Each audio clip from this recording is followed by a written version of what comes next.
Assalamualaikum warahmatullahi wabarakatuh. Kami di sini akan mempresentasikan hasil diskusi kami tentang kajian artikel ilmiah di mata kuliah basis data dengan judul menuju peningkatan visualisasi dan optimalisasi proses produksi aquaculture. Oke, bisa di next. Uh, Nah, kami di sini dari kuliah Paralel 3 dengan rekan-rekan saya, yaitu ada Berton Adinja Wibowo dengan NIM 641231043, dan ada saya Nur Haikal dengan NIM 641231030, dan ada Taura Muhammad Izanabi dengan NIM 641231019, dan yang terakhir ada M. Rehan Hermawan dengan NIM 641231042. Next. Nah, di sini kami akan membahas yang pertama tentang latar belakang dan tujuan, yang kedua metode penelitian, yang ketiga hasil penelitian, yang keempat kritik dan saran, yang kelima implikasi dan kontribusi, dan yang terakhir sumber dan referensi. Untuk latar belakang, silahkan dijelaskan oleh rekan saya, yaitu Zainal. Silahkan. Oke, saya di sini akan membahas tentang latar belakang. Industri aquaculture atau uh, biasa kita kenal itu budidaya perikanan adalah sektor yang berkembang pesat, terutama di negara seperti Norwegia, yang dikenal sebagai salah satu produsen ikan terbesar di dunia. Ikan ikan sangat penting karena menjadi sumber protein yang dibutuhkan oleh banyak orang di seluruh dunia. Seiring dengan semakin tingginya permintaan ikan, teknologi modern kini digunakan untuk mengumpulkan data tentang produksi ikan, seperti sensor di keramba ikan, kamera pengawas, dan sistem kontrol pemberian pakan. Semua teknologi ini membantu mengumpulkan data secara terus-menerus dan secara real-time. Namun, meskipun teknologi ini mampu mengumpulkan data dalam jumlah besar, ada tantangan besar yang harus dihadapi. Data yang dikumpulkan berasal dari berbagai sumber yang berbeda seperti sensor, sumber dari kamera, catatan manual, dan informasi dari komunikasi antar pekerja. Hal ini membuat pengelolaan dan analisis data menjadi sangat sulit karena data berasal dari berbagai jenis dan sumber. Sulit untuk menghubungkan dan menemukan pola atau hubungan yang penting untuk pengambilan keputusan yang lebih baik. Sistem yang ada saat ini tidak mampu menangani jumlah data yang besar dan kompleks ini dengan baik. Saat data semakin banyak dan saling terhubung, semakin sulit untuk menemukan hubungan yang relevan antara data tersebut.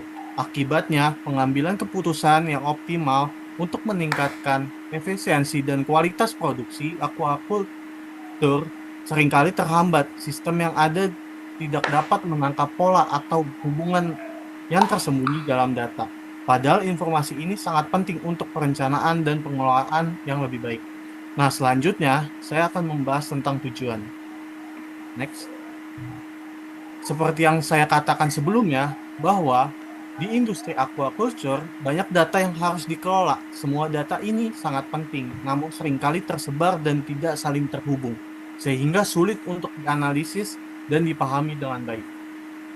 Untuk itu, tujuan dari penelitian ini untuk memperkenalkan penggunaan database graph yang dirancang khusus untuk mengelola data yang saling terhubung satu sama lain. Ini sangat cocok untuk mengelola data aquaculture yang kompleks, di mana banyak elemen seperti ikan, peralatan, metode pemberian pakan, pengobatan, dan data sensor saling berhubungan dan saling mempengaruhi. Dengan database graph, informasi yang berasal dari berbagai sumber dapat diorganisasi dan diakses dengan cara yang lebih terstruktur, sehingga penggunaan seperti manajer lokasi dan peternakan ikan bisa menavigasi data dengan baik dan mudah. Tujuan dari sistem ini adalah untuk membantu para peternak ikan menemukan hubungan yang mungkin sebelumnya tidak terlihat dalam data. Misalnya, bagaimana kondisi lingkungan tertentu mempengaruhi kesehatan ikan, atau bagaimana pemberian pakan berhubungan dengan laju pertumbuhan ikan. Dengan menemukan hubungan ini, peternak bisa membuat keputusan yang lebih tepat untuk meningkatkan hasil produksi. Selain itu, sistem ini juga bertujuan untuk memperbaiki visualisasi data, sehingga data yang kompleks bisa ditampilkan dengan cara yang mudah dipahami. Dengan visualisasi yang jelas, pengguna dapat lebih cepat melihat tren dan pola dalam data, yang membantu mereka membuat keputusan lebih cepat dan lebih baik. Keputusan yang tepat sangat penting untuk meningkatkan efisiensi dalam budidaya ikan dan juga untuk menjaga kesehatan serta kelangsungan hidup ikan. Pada akhirnya, tujuan utama dari penelitian ini adalah untuk meningkatkan proses produksi aquaculture secara keseluruhan dan menggunakan sistem yang lebih canggih berbasis data. Para peternak ikan dapat mengurangi resiko mengetahui langkah yang tepat untuk diambil, dan pada gilirannya meningkatkan kualitas ikan yang dihasilkan dan memastikan keberhasilan budidaya ikan. Selanjutnya disampaikan oleh teman saya, Rehan. Oke, terima kasih. Selanjutnya, metode penelitian. Metode penelitian meliputi beberapa tahap utama yang dirancang untuk membangun sistem berbasis database. Sistem berbasis database graph untuk membantu mengelola dan menganalisis data dalam industri aquaculture. Yang pertama, pengumpulan data dari berbagai sumber seperti sensor, pencatatan manual, gambar, atau video dari pengawas, serta informasi lain yang diperoleh dari para pekerja. Oleh sebab itu, dibutuhkan pemrosesan lebih lanjut agar bisa digunakan secara efektif. Yang kedua, adalah tahap memproses data tersebut menjadi ontologi, yaitu cara untuk menyusun pengetahuan yang ada dalam industri aquaculture secara terstruktur. Ontologi ini menggambarkan elemen-elemen penting seperti ikan, alat, dan kondisi lingkungan yang relevan, yang kemudian akan dimasukkan ke dalam sistem. Setelah data diproses, langkah selanjutnya adalah menyimpan data ke dalam database graph menggunakan platform seperti Neo atau Redshift. Database graph memungkinkan penyimpanan data yang saling terhubung secara efisien. Langkah selanjutnya adalah antarmuka visual yang memudahkan pengguna. Dengan antarmuka visual ini, data yang kompleks dapat ditampilkan secara jelas dan mudah dipahami, memungkinkan pengguna untuk dengan cepat mengidentifikasi tren dan pola yang memengaruhi keputusan operasional. Tahap terakhir adalah evaluasi sistem melalui pengujian dengan menggunakan data nyata dari industri aquaculture yang bertujuan untuk melihat bagaimana sistem dapat mengolah data besar dan kompleks serta memberikan wawasan yang berguna dalam pengambilan keputusan. Dengan metode ini diharapkan dapat membantu peternak ikan dalam mengolah data dengan lebih efisien dan membuat keputusan yang lebih tepat untuk meningkatkan hasil produksi. Selanjutnya akan dijelaskan oleh rekan saya. Oke, selanjutnya adalah hasil penelitian.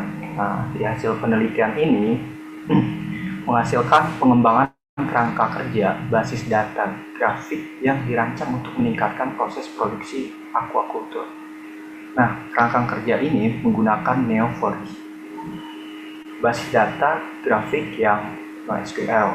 Basis data graf ini mencangkup semua aset yang dimiliki oleh sebuah peternakan ikan dan telah diterapkan pada data baru dan data historis. Dengan memasukkan data produksi, storage, dan yang sedang berlangsung, sistem ini memberikan lebih banyak informasi dan pengetahuan tentang kinerja operasi budidaya ikan.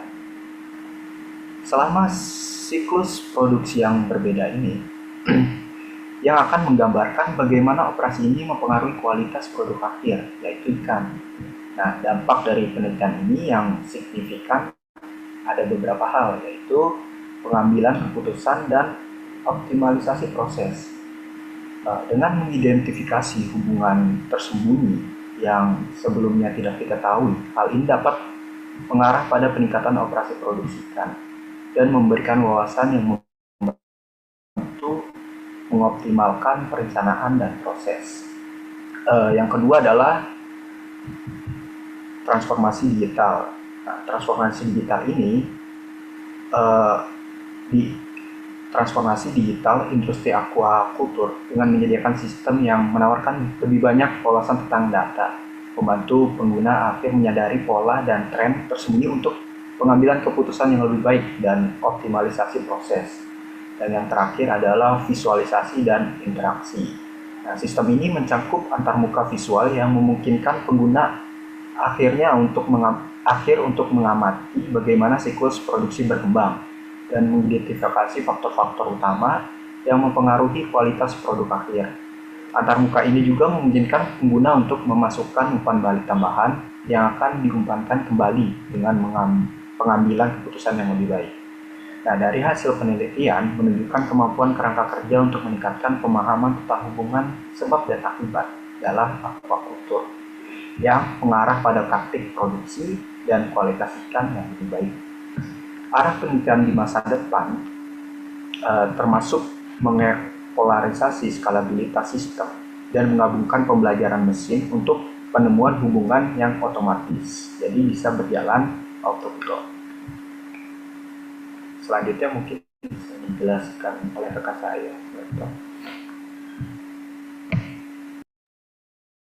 Oke, selanjutnya adalah implikasi dan kontribusi dari penelitian ini.